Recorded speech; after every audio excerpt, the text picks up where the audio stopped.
vous souhaite un bon Ramadan. L'émission Parle Islam sur France Maghreb 2 jusque 20h. Comme chaque soir, on répond à vos interrogations, vos doutes, bien sûr, avec ce soir le professeur Samir Abstam qui est avec nous. Bonsoir professeur. Bonsoir, salam alaikum wa rahmatullahi wa barakatuh. Alhamdulillah rabbil alamin wa sallallahu ashraf al-mursalin sayyidina wa nabiyina wa ala alihi wa sahbihi.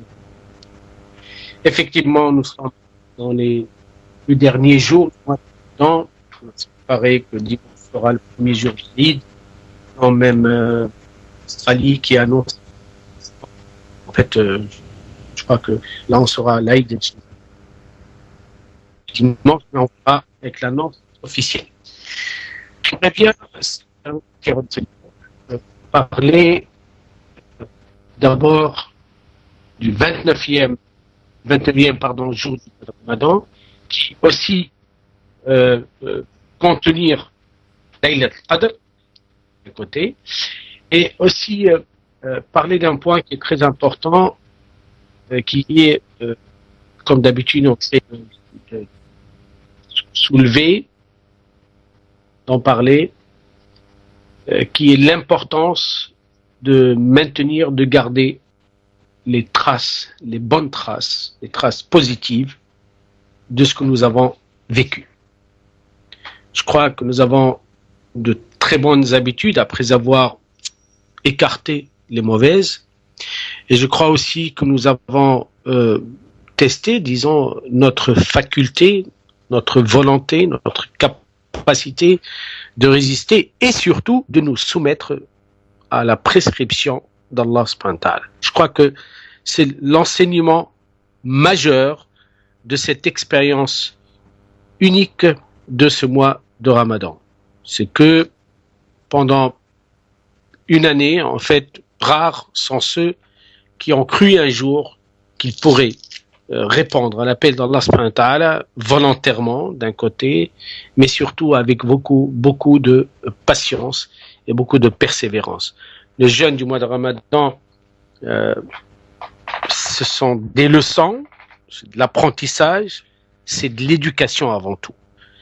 Ça éduque notre nafs, notre instinct, nos pulsions, nos envies à être canalisés, à être productifs surtout, pour que ce soit dans le bon sens et dans le sens du social. Je veux dire par là que le mois de Ramadan nous a appris d'abord qu'on doit régler un des problèmes majeurs avec nous-mêmes. C'est la spiritualité. C'est l'obéissance à Allah subhanahu wa ta'ala. C'est lorsque je m'attache, je m'accroche et je prends en compte l'aspect religieux de ma vie propre. Notre instinct, nos pulsions, nos envies à être canalisés, à être productifs surtout, pour que ce soit dans le bon sens et dans le sens du social. Je veux dire par là que le mois de Ramadan nous a appris d'abord qu'on doit régler un des problèmes majeurs avec nous-mêmes. C'est la spiritualité. C'est l'obéissance à Allah subhanahu wa ta'ala. C'est lorsque je m'attache, je m'accroche et je prends en compte l'aspect religieux de ma vie propre. Le jeûne du mois de Ramadan nous a appris aussi que notre corps est bien fait parce qu'il a été créé par celui qui connaît parfaitement comment nous fonctionnons. Puisque ce corps, qui malgré les longues journées, qui malgré la chaleur, qui malgré la soif, la faim, il est capable de résister. Parce que la prescription a été conforme, a été adaptée à ce corps.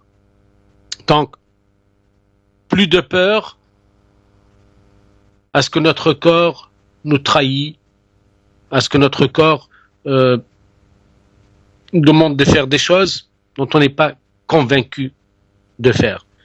L'interdiction, lui imposer l'interdiction, c'est important. Lui imposer des règles, c'est une obligation pour vivre tranquille. Le jeûne du mois de Ramadan nous a appris aussi qu'on doit gérer notre vie selon les prescriptions d'Allah subhanahu wa ta'ala, et ceci, contrairement à ce que pensent beaucoup, n'a aucun effet néfaste ni négatif. Au contraire, c'est que le jeûne du mois de Ramadan nous a appris que, effectivement, nous pouvons continuer à vivre, en fait, dans cette vie normalement, et que la prescription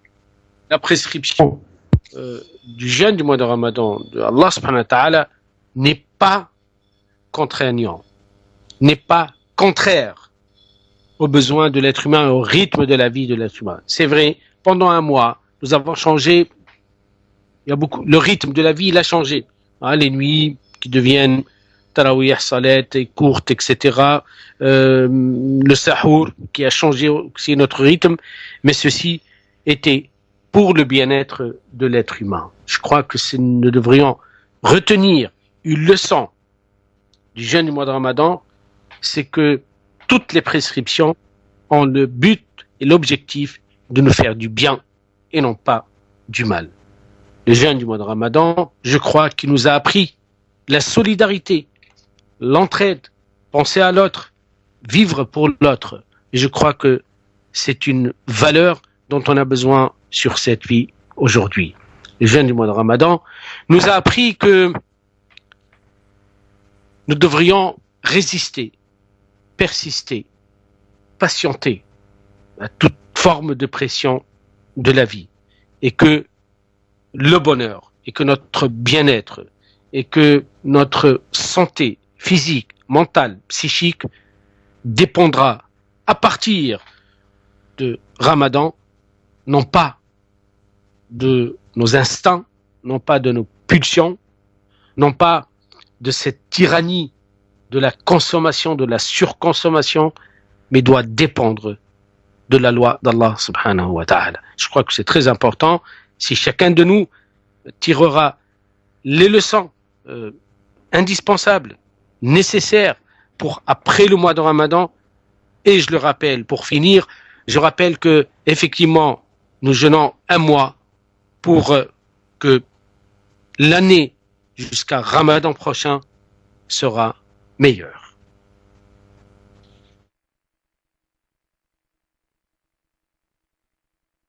Samy ?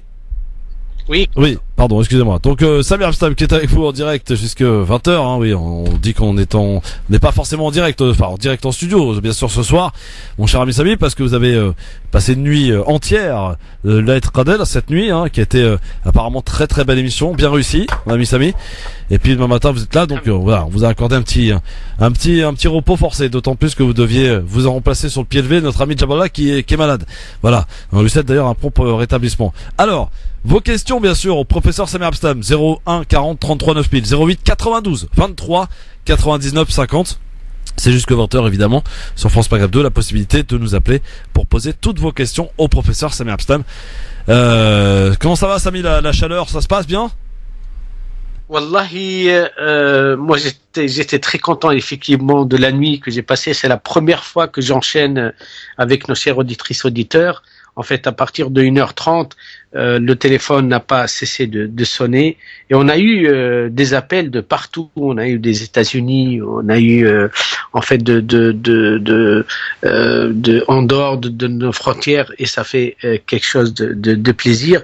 Et alhamdoulilah, si on peut apporter en fait un soutien, hein, mais surtout des réponses pour nos chers auditrices auditeurs, on le fera bi'idhnillah ta'ala et sans calcul. Je crois que c'est très important. Et Laylat Qadr, c'est vrai que bon, c'était prévu qu'on passera d'une mosquée, mais bon, ça n'a pas été facile au niveau technique, mais alhamdoulilah rabbil alamin, je crois que l'essentiel est, c'est que cette émission ait eu lieu. Voilà. Ah oui, en fait, on a assuré jusqu'à 5 heures, hein, c'est voilà, ah oui. pour être fidèle quand même à nos chers auditrices, auditeurs. Vous étiez avec Zébélus? Ah oui. Enfin, il a été un bon campagnard, comme on dit, hein, d'une très très bonne compagnie. Et je le remercie d'ailleurs, hein, parce que vraiment il était sage, parce qu'il n'est pas toujours sage, hein, lui, hein, vous savez. Non, alhamdoulilah. Hier, c'était moi, j'ai vu, hein, de toute façon, on était ensemble, et donc il m'a gâté, hein, on peut dire qu'il m'a gâté hier, hein. Merci beaucoup. Je le remercie. Bon, allez, on enchaîne avec les questions des auditeurs au 08 92 23 99 50 ou le 01 40 33 9000. Et nous avons avec nous Wahid qui nous appelle de Metz. Bonsoir Wahid, salam alaikum. Oui, bonsoir, alaikum salam wa rahmatullah. J'ai une question pour le professeur. Donc, oui, merci. J'aimerais savoir, en fait, est-ce que dans les autres traditions monothéistes, est-ce que le jeûne, comme on le connaît aujourd'hui, est-ce qu'il était obligatoire? Est-ce qu'il faisait partie des prescriptions divines obligatoires? J'ai toujours entendu dire que c'était le cas, mais très honnêtement, je n'ai jamais été vérifié. Et c'est toujours une question qui m'a trotté l'esprit. Ça, c'est la première question. Et la deuxième question qui est liée, si c'est le cas, qu'est-ce qui fait que dans le temps, du coup, cette prescription divine ce soit complètement, elle est plus été suivie du tout dans les autres traditions, donc catholiques, je pense aux catholiques et au judaïsme, bien sûr. Non, je crois dans Sourate al-Baqarah, le Coran, il est très clair, hein. Kutiba alaykum as-siyamu kama kutiba ala alladhina min qablikum. Et kutiba, le terme kutiba, c'est furida, c'est une obligation. Donc, d'ailleurs, c'est un peu facile de comprendre, parce que tous les prophètes avaient comme mission de transmettre les prescriptions du Créateur à leur peuple. Et donc là, tous les prophètes, ils ont connu réellement cette prescription. Vous savez, ce sont des prescriptions éternelles, hein, qui ont suivi et qui ont été établies, et qu'en islam, il n'y a rien de nouveau, hein, c'est pas vrai, il n'y a rien. Toutes les prescriptions, ce qu'on appelle nous les piliers, le Hajj, c'est quelque chose de éternel, hein, c'est depuis Adam alayhi salam avec Sayyidina Ibrahim, etc. Et depuis que l'être humain avait une vie en fait sur terre, il faisait le Hajj, le pèlerinage. Hein. Le jeûne, c'est pareil. La zakat, c'est pareil. La prière, c'est pareil. La prière, elle était connue. Hein, c'est pas quelque chose de nouveau. En fait, l'islam, il y a pas, c'est pas une innovation. C'est pas une nouvelle création. Non, c'est un prolongement. Ça, nous avons la certitude qu'effectivement, tous les gens du livre ont eu la prescription du jeûne obligatoire. Alors, là où ça va changer, puisque nous avons des traces, selon les exégèses, en fait, du Coran, qu'effectivement, la manière et le temps de jeûner n'était pas du tout pareil.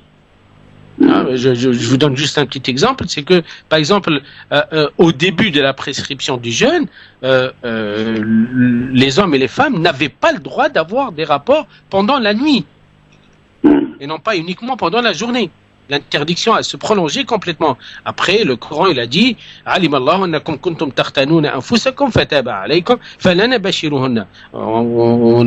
a vu que c'est très difficile pour vous, donc on lève cette interdiction, et là, à partir de le Maghreb, vous pouvez avoir des rapports avec vos épouses et vice versa. Pour dire que peut-être le temps, il a changé. Maintenant, pour revenir à la deuxième question, je risque de vous dire non. Je risque de vous dire qu'aujourd'hui le carême, c'est une tradition. Le jeûne dans toutes les religions, que ce soit terrestres ou célestes, ça continue. Ça n'a pas le même statut. Ok, je vous l'accorde, il y a aucun problème. Mais ça continue jusqu'aujourd'hui.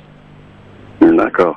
Après, vous avez répondu à une très grande partie de la question, mais moi, ce qui m'intéressait le plus, c'est de savoir si dans les écrits bibliques, évangéliques, la Torah, le Talmud, etc., il y avait des traces explicites relatives au carême ou au ramadan, enfin, je ne sais pas quelle dénomination il lui est donnée. Ouais. C'était plus ça ma question, en fait. Vous voyez, oui. En fait, d'après mes connaissances propres, d'accord, oui. On trouve des textes encore aujourd'hui sur la prescription du jeûne dans le Talmud et dans le Taurat. D'accord. Oui. Après, vous savez, les êtres humains, comment ils vont traiter l'information, Oui. À leur guise, etc. Ça, c'est notre sujet. Mais au niveau de la prescription, ça existe bel et bien. D'accord. D'ailleurs, le jeûne en tant que prescription divine fait partie de très anciennes traditions. D'accord. C'est ancestral. D'accord. C'est quelque chose de très, très, très ancien. Est-ce qu'on trouve, je suis désolé, c'est une avant-dernière question, normalement j'en avais que deux, mais c'est toujours lié au même thème. Est-ce qu'on trouve aujourd'hui des communautés chrétiennes au Moyen-Orient ou autre part qui pratiqueraient quelque chose qui s'apparente au jeûne, ou vous voyez ce que je veux dire, qui est équivalent au jeûne? Parce que là, je vais vous informer d'une information que j'ai eue, que j'étais très très surpris. Par exemple, pour le Liban.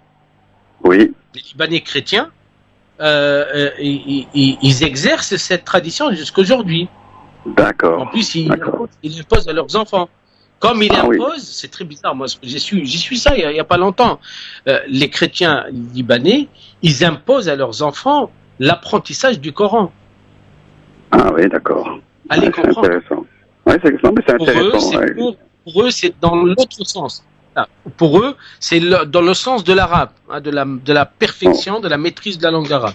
Oui, d'accord, très bien. Ben, écoutez, c'est vrai que au Maghreb, on n'a pas ces traditions, on ne connaît pas, parce que on n'a pas une communauté active, etc. Contrairement au Moyen-Orient, ça il faut dire les choses. Mais au Moyen-Orient, comme par exemple les chrétiens égyptiens, surtout au Liban en particulier, moi j'ai un témoignage, et ça je l'oublierai jamais, chrétiens et musulmans au Liban, ils échangent entre eux la pratique religieuse. C'est très bizarre. C'est fort, c'est qu'ils vivent tellement que il y a un monsieur que je respecte beaucoup, en fait, l'un des responsables aussi au Liban, il me disait de toute façon il y a aucune gêne en fait. On peut pas facilement connaître les limites entre ce qui est musulman, ce qui est chrétien au Liban. C'est génial. D'accord. Ah oui, oui, c'est bien sûr que c'est génial. Tout est complètement. Très bien. Voilà. D'accord. Et j'ai juste une demande, c'est pas une question, c'est une demande. Vous traitez énormément de thématiques quand vous intervenez. Il y a une thématique pour laquelle, que je trouve moi hyper intéressante, qui est jamais traitée, que ce soit dans les radios classiques, les médias, etc. C'est la thématique relative à la masse monétaire, à la création de l'argent et comment dirais-je, pour être très précis, parce que c'est très complexe. Quelle est dans l'islam et dans les religions monothéistes, quelle est la monnaie qui doit être utilisée ou utilisable d'après les écrits, sachant qu'aujourd'hui on utilise de la monnaie papier, l'euro, le dollar, le dirham, le dinar, etc., mais qui en réalité ne vaut rien. Enfin, pour quelqu'un qui a fait un petit peu d'études en économie et en finance, il sait que ça ne vaut rien. Ce n'est basé que sur la confiance. Voilà. Et ça, c'est vraiment une thématique qui est très intéressante. Et j'aimerais savoir si un jour, vous alliez traiter cette thématique. Wallahi, chouf, j'ai deux domaines que je me suis engagé à ne jamais traiter parce que je ne les maîtrise pas du tout. Ah, d'accord. Le domaine de la finance, là, je suis nul, donc je me respecte. D'accord. Je dois respecter ceux qui m'écoutent. Et le domaine de la politique. Ce sont deux domaines que je sais très bien que c'est le monde, il est posé, il est posé sur ces deux piliers, sur ces deux axes, disons. Mais moi, je crois, vous l'avez très bien compris, vous savez,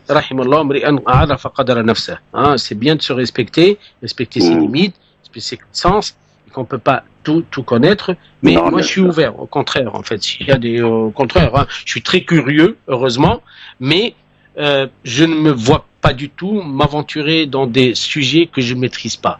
Moi, ça me dérange énormément. Eh ben du coup, la question est ouverte de manière plus générale à la radio.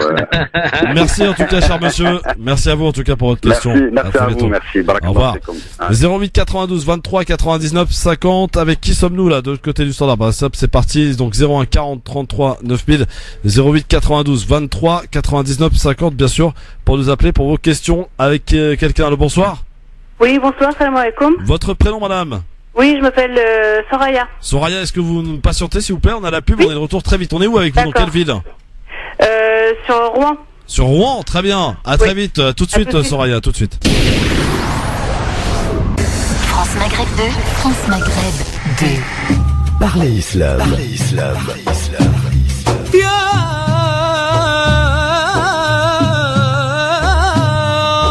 Parlez Islam pour répondre à vos questions, vos interrogations et vos doutes dans la mesure du possible en direct live. Parlez Islam pour mieux le vivre dans notre société.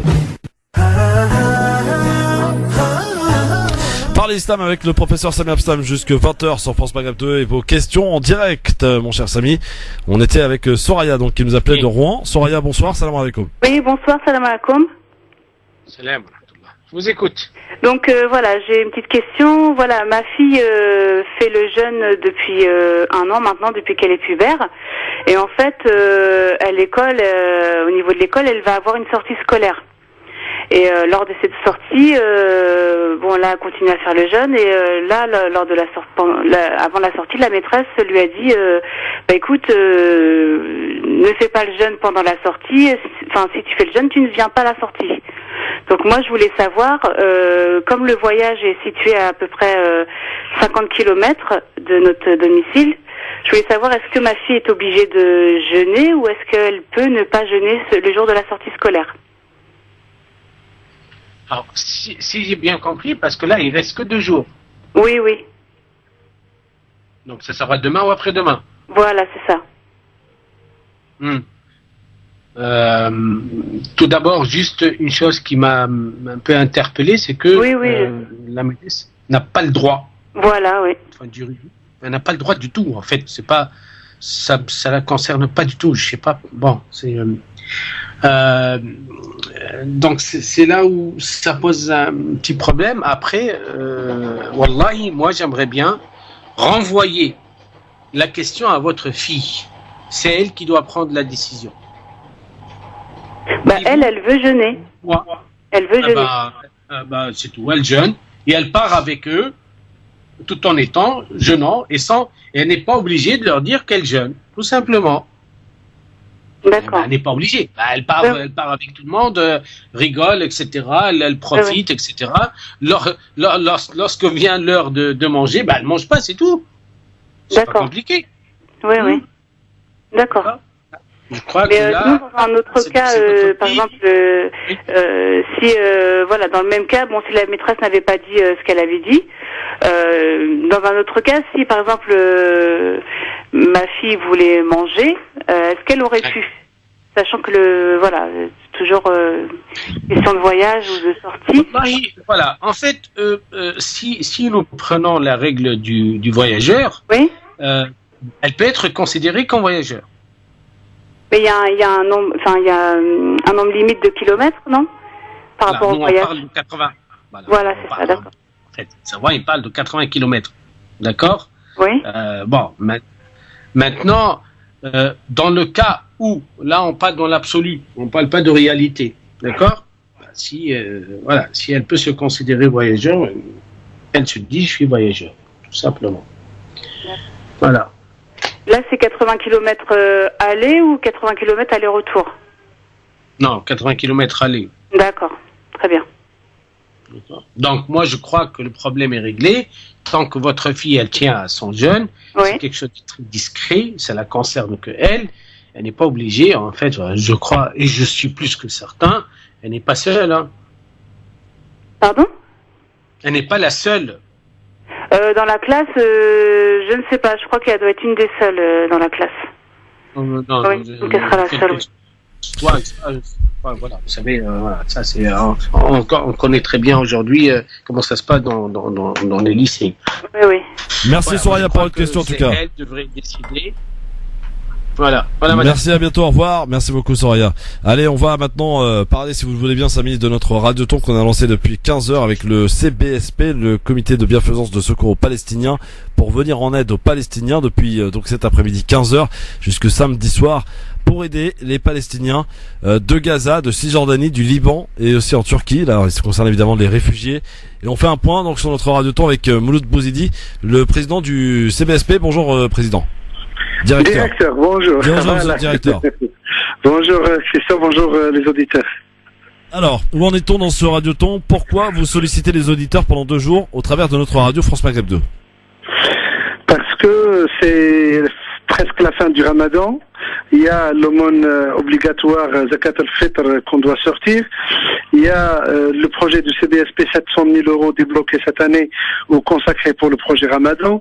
Donc aide financière, comme l'a expliqué Youssef tout à l'heure, aide financière, colis alimentaire, Zakat al-Fitr et les cadeaux pour les enfants.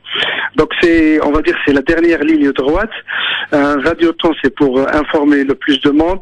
Alhamdulillah, la campagne s'est bien passée. Cette année, nous avons rajouté une nouveauté parce qu'on a consacré une somme pour les réfugiés palestiniens qui sont venus de Syrie à la Turquie, qui sont en Turquie.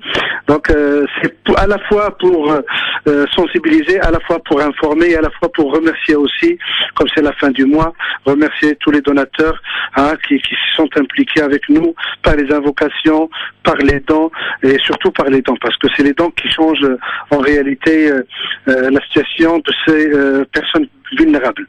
On sait très bien que le prophète sallallahu alayhi wa sallam était très très généreux, encore plus généreux pendant le mois du Ramadan. Reste 3 jours. Donc ceux qui n'ont pas pu faire un don au début du mois, au milieu du mois, ils ont cette opportunité. Nous sommes dans les 10 derniers jours, peut-être ça va coïncider avec la nuit du destin. Bon, hier c'était la nuit 27, mais il y aura la nuit 29, demain soir. Donc les occasions sont toujours là, la possibilité pour aider est toujours là. Donc l'obligation de sortir la zakat est toujours là. Donc cbsp.fr, CBSP les bureaux, CBSP par téléphone, soit à La Courneuve, soit à Paris. Donc c'est une opportunité pour les auditeurs pour venir faire ce geste de solidarité qui sera bénéfique et pour eux et pour les Palestiniens. Monsieur Bouzidi, on rappelle le numéro de téléphone du CBSP, 01 48 48 85 85, 01 48 48 85 85, le site cbsp.fr.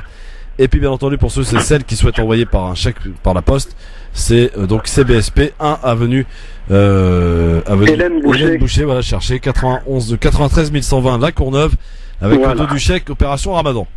Voilà, Ramadan ou Zakat al-Fitr, il n'y a pas de souci. Je rappelle aussi que certaines personnes sortent leur Zakat al-Mal, la Zakat, l'aumône obligatoire légale sur la fortune. Il y en a qui la sortent aussi pendant le mois de Ramadan. Ils peuvent aussi la donner aux Palestiniens. Ça leur fait beaucoup, beaucoup de bien. Merci monsieur Bouzidi, monsieur le directeur, et à demain évidemment pour une émission spéciale notamment sur Gaza, demain à 16h. Merci, à demain à 16h. Merci beaucoup monsieur Bouzidi. Au revoir. Voilà, on enchaîne Samy avec d'autres questions dans le cadre de Parler Islam, et nous allons à Amiens avec quel est votre prénom monsieur? Moustapha d'Amiens. Bonsoir, salam alaikum Moustapha. Salam alaikum. Moi j'avais une question, c'était par rapport aux zakat al-fitr aussi.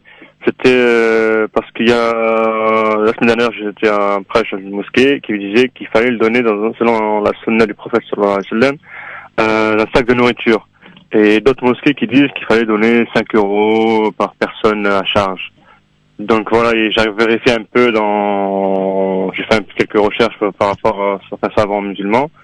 Et c'est vrai que, comme disait l'imam de la mosquée où j'étais, on trouve pas de savants qui parlent de 5 €. En fait, la plupart des savants, en passant de Ibn al-Qayyim jusqu'à Albani ou Ben Baz, en passant par d'autres savants, disent que c'est pas accepté par Allah subhanahu wa ta'ala. C'est pas agréé, en sorte. Et voilà, j'aimerais avoir la réponse du professeur par rapport à ce point de vue-là, en fait, sur la zakat al-fitr. Wallahi, ce type de réflexion, voilà, de pensée, voilà, en plus avec tout le respect que je vous dois, vous avez fait une recherche يعني سامحني, je suis désolé. يعني, qu'est-ce que vous appelez recherche d'abord? J'attends pas des réponses, excusez-moi, d'accord? J'attends pas des réponses, juste une réflexion. يعني quelqu'un qui fait une recherche, معناها سامحني, il trouvera. Hein? Ibn al-Qayyim, rahimahullah, il a parlé de l'argent. Hein? Il n'a pas parlé que de sacs de nourriture, c'est pas vrai. Allez dans le livre, les 10 tomes de Fatah, où vous allez trouver, mashallah, bismillah, mashallah, 50 000 pages réservées à ça. C'est pour ça que je pose la question, parce que, comme vous dites, les recherches, on ne sait pas si, voilà, allez, excusez-moi. Voilà, معناها سامحني, non, parce que les auditeurs, lorsque les gens ils entendent, disent oui, voilà, il y a une recherche. Non, c'est juste, vous êtes parti vous informer sur Internet. Voilà, c'est pour ça que je vous pose la question. Non, non, سامحني, parce que c'est pour les autres aussi qu'on se trompe pas. C'est un sujet sérieux, etc. Donc ça nécessite une recherche. Ou moi, de la recherche, c'est il faut avoir les capacités, etc. Vous savez, c'est pas. C'est pour ça que je me permets de vous appeler pour poser la question par rapport à ça. Bon, maintenant, les imams qui, au nom de la sunna, et que nous devrions pratiquer la sunna. Franchement, malheureusement, j'ai décidé de ne plus répondre, tout simplement, hein, parce que le problème, il n'est pas dans la sunna, il est dans leur tête. Je me pose des questions sérieuses. Quel est le degré de leur intelligence, ces imams? Ça veut dire quoi exactement? En plus, moi, ce qui me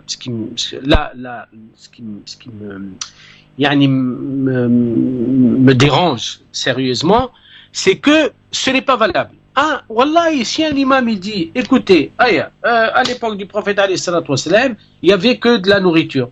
Malice, hein? Bon, je dis, wallahi, au moins il est intelligent. Mais rajouter que celui qui paye en espèces, ou ella en chèque, ou ella en je sais pas quoi, c'est invalide. Attendez, il y a un problème. J'espère que l'imam ne l'a pas dit. Non, j'espère que l'imam ne l'a pas dit. J'espère que l'imam n'a pas dit. Non, il a pas dit ça. Il a dit que l'accent sur la sunna, sur voilà, il faut. Ok, pas de problème, je lui accorde. Non, il a pas dit ça. Après, c'est parce que sur les recherches que j'ai fait, c'est ce qu'ils disent quoi. Là, il y a des choses que ce n'est pas validé. Non, samahni, la yajouz, vous savez qu'est-ce que ça veut dire? On a 10 millions de musulmans aujourd'hui, leur zakat fitr, elle est dans l'eau. Il y a un problème. Vous vous rendez compte? Il y a un vrai problème. Celui parce que je me dis, parce que moi aussi, chaque année, je paye en somme. C'est pour ça que je me suis posé la question et je me suis permis de vous appeler pour que ça soit clair pour moi. Parce que je suis en train de répondre à vous, à d'autres personnes aussi. Parce que vous savez, nous sommes écoutés. Donc les gens, lorsque un écoute et qui n'est pas très armé, la ma'andouze les connaissances, donc miskin il coule, voilà, comme moi je dis, mais assalamu alaikum. Donc tout ce que j'ai donné, m'chia ou rahou. Attendez, il y a un problème. Oui, très bien. Donc, que l'imam, il insiste, wallahi, soi-disant dans sa tête, on va appliquer la sunna, malish, je le respecte, c'est pas grave. Mais il a raté autre chose. Il a raté que, en Arabie Saoudite, qui moi, personnellement, j'ai vécu là-bas, j'ai assisté au changement qu'il y a eu par rapport à cette fatwa. D'accord? J'ai assisté comment les années 80, comment Zakat al-Fitr qui était avec des sacs, etc., que les rues de Médine étaient sales complètement. Et là, l'autorité saoudienne, Cheikh Mbez, que je connais personnellement, d'accord, ou barakallahu fi parce qu'il m'a invité au Hajj, etc., lui-même, il a dit stop, il y a un problème là. Donc, celui qui veut payer en nourriture, Allah ya'aoun, Allah yasahelu, celui qui veut payer, il donne, je sais pas, de l'argent à la wahid, parce que, samahni, billah, Allah yarhamou dik. C'est quoi l'argent, en fin de compte? C'est quoi l'argent? C'est un moyen de... Il dit non, asma, il faut un sac d'1 kilo du riz. وانا نقول له non, نقول له اسمع, je vais payer 5 euros. بالله سامحني, honnêtement, c'est quoi la différence? Honnêtement. C'est quoi? Je sais pas, franchement, je sais pas. Après, non, non, subhanallah, la ilaha illallah, Muhammad Rasulullah. Vous savez, aujourd'hui, attendez, c'est très simple. Vous connaissez les tickets restaurants quand même? Ouais, tout le monde connaît ça, c'est obligé. Non, c'est de l'argent, elle est. C'est de l'argent, on peut acheter à manger avec. C'est pour acheter Voilà. à manger. Et on peut manger, et on peut manger aussi. Merci beaucoup en tout cas. Je peux manger avec, subhanallah, je peux aller au restaurant, ça. Donc, c'est ma réponse. Ok, bah je vous remercie bien de m'avoir apporté une réponse. Moi, ça me permet de... Comme je me posais, comme vous disiez tout à l'heure, moi je me suis dit, chaque année je faisais en 5 €, je me suis dit, ouais, si c'est comme ça qu'on laisse pas. Il y en a beaucoup qui se posent des questions comme vous, mais je crois que c'est important à nous, les imams hadouma. Chouf, je vais vous dire la vérité. Wallah al-Adim, ces imams hadouma, ils ont un gros problème, subhanallah. C'est que ils sont seuls à décider la khutba, ils sont seuls à réfléchir. Subhanallah, c'est moi qui imam, tabarakallah, depuis 86 quand même, alhamdoulilah, je me vante pas, d'accord? On arrive à un stade où on sait plus quoi dire, parce qu'on n'est pas avec l'autre, parce qu'on n'accepte pas de travailler en groupe. Moi, si j'étais responsable, l'imam n'a pas le droit de faire khutba tout seul. Mais alors, il a fait tout seul, wahdou, comme ça, wahdou, hop, et il prend des notes, ou il se permet. Non mais attendez. Qui c'est qui a dit que ce qu'il dit est vrai? Il y a un problème. Nous avons un réel problème, sérieux problème. Vous voyez très bien. Donc c'est pas, wallah, c'est pas contre vous.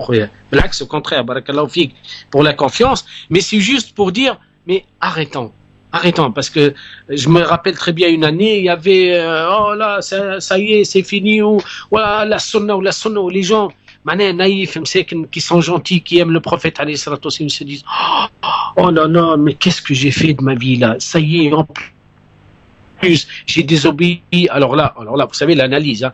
J'ai désobéi au prophète, alayhi salatu wassalam, donc j'ai pas très bien fait, donc c'est pas valable, donc si c'est pas valable, donc mon jeûne n'est pas valable, donc, oh, non mais attendez. C'est ça que je me suis posé, moi aussi. Quand j'ai appris ça, c'est là que je me suis posé la même chose. Je me suis dit, est-ce que c'était valable, est-ce que c'était pas valable, Salam alaikum. Dans ce cas-là, je fais rien. Ouais, salam alaikum. Voilà, comme ça on est tranquille. Chouf, subhanallah, c'est pour cette raison je vous ai dit, le problème, wallah al-adim, il n'est pas dans la sunna, il est dans le degré de l'intelligence de ces imams. Parce qu'ils ne se rendent pas compte du tout des dégâts. Impossible. Ok. Merci monsieur pour votre question. Voilà, pour votre longue question et longue réponse. Merci beaucoup. Merci en tout cas. À bientôt. Au revoir. À bientôt. Eh ben oui, Samy. Dites donc qu'on approche de la fin, là. On est le 27e jour de Ramadan, cher ami Samy. Allô? 28e, non, 27e. Ouais, non, mais 27e. Je vais être gentil avec les imams, t'inquiète pas. Pourquoi tu veux être gentil pourquoi tu veux être méchant avec les imams, Samy? J'aime les pseudos, j'aime les imams, solo, qui pensent tout seuls, qui réfléchissent tout seuls, et qui disent les choses tout seuls. Ouais. Alors, demain matin, vous serez là, cher ami Samy, à 3h du matin?